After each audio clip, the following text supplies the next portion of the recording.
ముఖ్యంగా ఇప్పుడు ఒక విషయం చెప్తున్నా, మీకు అందరికీ తెలిసిన విషయమే.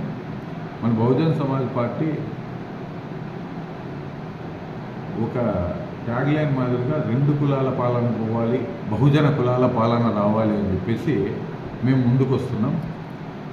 ఎందుకు వస్తున్నామబ్బా అంటే 85% ఉండే బహుజనులు రాజ్యాధికారం ఈ రోజుకి లేదు. 2 కులాలు 2 కుటుంబాలు రాజ్యం వెళ్తున్నాయి. ఎందుకు 2 కులాలు 2 కుటుంబాలు అంటున్నానంటే, గతంలో కూడా మీకు ఒకసారి చెప్పాను, వైసీపీ నుంచి కాంగ్రెస్ నుంచి ఒకటే కుటుంబానికి చెందిన వాళ్ళే అధ్యక్షులు. అది ఎవరు మీకు తెలుసు, జగన్మోహన్ రెడ్డి గారు, షర్మిల గారు.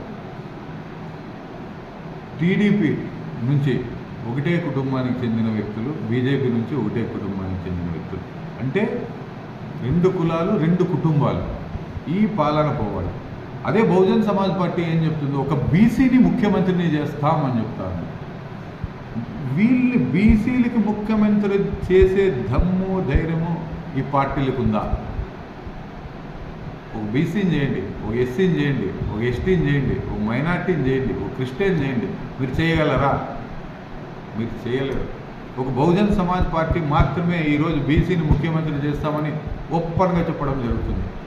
ఈ 2 పార్టీల్లో ఎవరైనా సరే బీసీని ముఖ్యమంత్రి చేస్తామని చెప్పేసి జగన్మోహన్ రెడ్డి చెప్పినా, లేదా చంద్రబాబు నాయుడు చెప్పినా, నేను రేపే నా నామినేషన్ విత్డ్రా చేసుకుంటానని చెప్పేసి తెలియజేస్తున్నాను.